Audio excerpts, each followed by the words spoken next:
twongeye kubasuhuza kandi nanone mwese inshuti zacu twongeye kubaha ikaze aho muherereye hose mu bice bitandukanye bigize isi, by'umwihariko abantu mwese muduteze yombi muri mu gihugu cy'u Rwanda, mukaba muri mu ntara zitandukanye zikigize amajyaruguru, amajyepfo, iburasirazuba, iburengerazuba ndetse n'umujyi wa Kigali.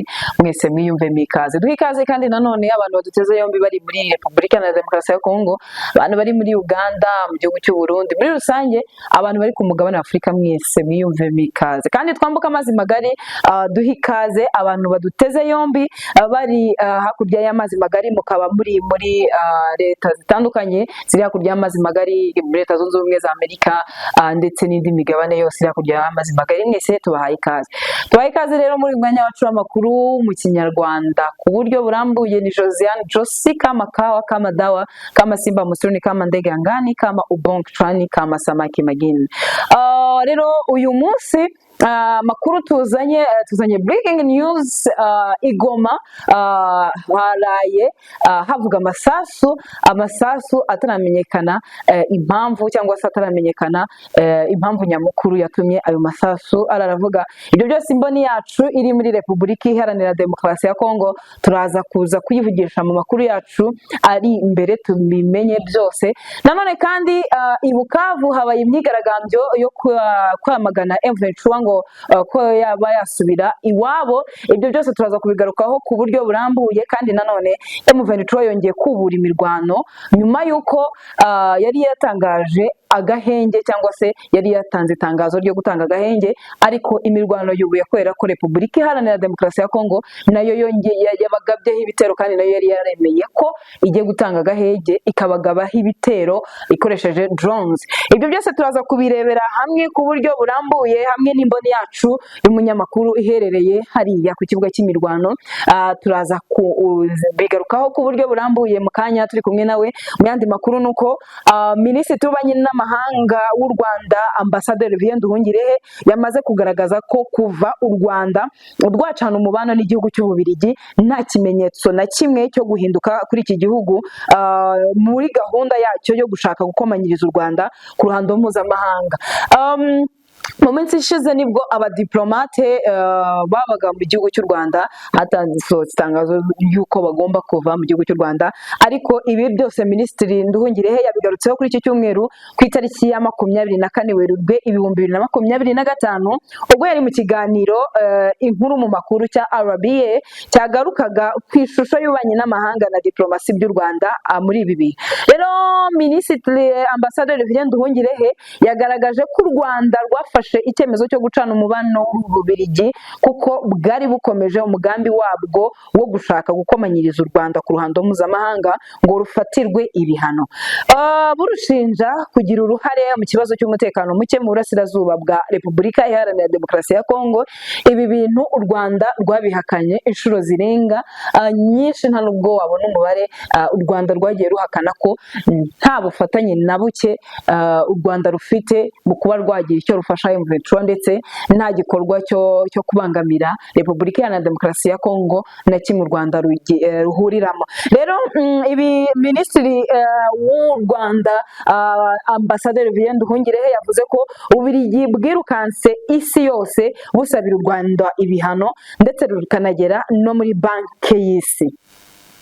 Ububiligi bwashatse gusabira u Rwanda ibihano kugera nubwo rugera muri banki y'isi. Agira ati, bamubajije icyo kibazo ati, Ububiligi nibwo bufite amateka muri aka karere kandi atari meza, bwazengurutse isi yose, mu muryango w'ubumwe bw'Uburayi, banki y'isi, umuryango w'abibumbye, usabira u Rwanda ibihano.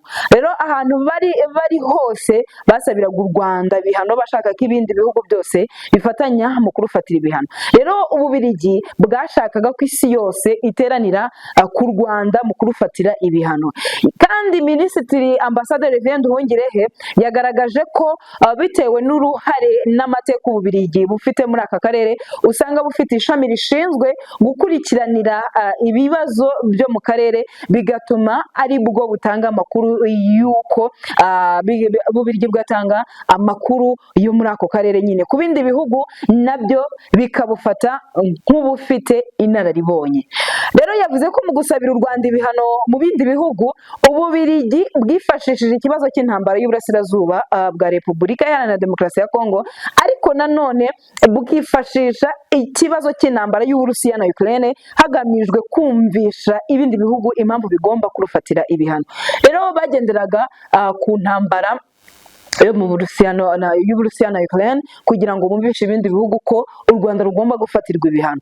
Ati ubuti n'Uburayi, niba Uburayi bwaragize ibihano bufatira Uburusiya kubera gutera Ukraine, bugomba no gukora kimwe ku byerekeye u Rwanda ngo kuko ngo rwateye Kongo. Ububiligi bwatangaga impamvu buvuga yuko u Rwanda rwateye Kongo, gusa Ububiligi bwarabikoze, niyo mpamvu twafashe ibihano. Kandi rero mu bihugu byose byo ku isi Ububiligi nicyo gihugu kitagagombye no kugira icyo kuvuga kuri iki kibazo cyo mu karere. Ayo ni amagambo ya Ambasaderi Olivier Nduhungire, kandi yashimangiye ko impamvu Ububiligi butari bukwiye kugira icyo buvuga ku kibazo cyo mu karere ari uko bwakigizemo uruhare. Iki kibazo kiri hagati y'igihugu cy'u Rwanda ndetse na Repubulika Iharanira Demokarasi ya Kongo. Repubulika Iharanira Demokarasi ya Kongo ishinja u Rwanda kuba igira uruhare mu bibazo byose igira, ngo n'Ububiligi buri mu bihugu nicyo gihugu gisa naho ari nyirabayazana w'icyo kibazo cyose. Rero mu ijambo rye ati iyo urebye ayo mateka yose y'Ububiligi ukabona ko ari bwo bugaruka mu gusabira u Rwanda ibihano, iyaba n'umwuka duhumeka byarashobokaga ko bawuhagarika, bari gusaba ko bawuduhagarikira. Ati birababaje kubona Ababiligi bakora ibintu nk'ibyo kandi byanatangiye mbere y'intambara y'Igoma. Rero yasobanuye ko ubwo Uburayi bwatangaga amafaranga yo gushyigikira ibikorwa by'ingabo z'u Rwanda muri Mozambique, Ababiligi bagerageje kubyitambika ariko ntibyagira icyo bitanga. Nduhungirehe rero yagaragaje ko ibyo bikorwa byose bigaragaza urwango Ububiligi bufitiye u Rwanda ari nabyo byanaganishije ku gucana umubano n'igihugu cy'Ububiligi. Igihugu cy'Ububiligi bisa naho nta rukundo na ruke gifitiye igihugu cy'u Rwanda. Ati igihe cyagombaga kugera cy'uko ducana umubano, kuko ntabwo twagombaga kubana n'igihugu bigaragara ko kidufitiye umugambi mubi wo kugira ngo badufatire ibihano ku isi hose. Yasobanuye ko u Rwanda rwabanje guhagarika ibyerekeye ubutwererane, rwizera ko Ababiligi bazumva ko ibyo barimo atari ngombwa bagasubira mu nzira nzima, ariko bakomeje kwinangira. Ibi bigaragare ko nta kintu Ububiligi burahindukaho, ngo bakomeje kwinangira. Mu ijambo rye ati siko byagenze, ahubwo bo barakomeje, ndetse hari n'umwanzuro bafashe mu nteko ishinga amategeko yabo wo gusaba ko Ububiligi busaba amahanga yose ko afatira ibihano igihugu cy'u Rwanda. Rero harimo ubutwererane, amasezerano twagiranye n'umuryango w'ubumwe bw'Uburayi ku byerekeye ubucukuzi bw'amabuye y'agaciro n'ibindi byinshi. Ibyo byatumye noneho tujya ku ntera yisumbuyeho yo guhagarika umubano n'Ububiligi. Yashimangiye ko na nyuma y'icyemezo cy'u Rwanda cyo guhagarika umubano n'Ububiligi bwakomeje kugaragaza iyo myitwarire idahwitse. Rero yerekanye ko hari nk'ibyatangajwe na Minisitiri w'Ububanyi n'Amahanga w'Ububiligi yibasira umukuru w'igihugu w'u Rwanda, ndetse agaragaza ko ibyo u Rwanda rugaragaza by'amateka ari urwitwazo rushingiye ku kuba ngo rutubahiriza amateka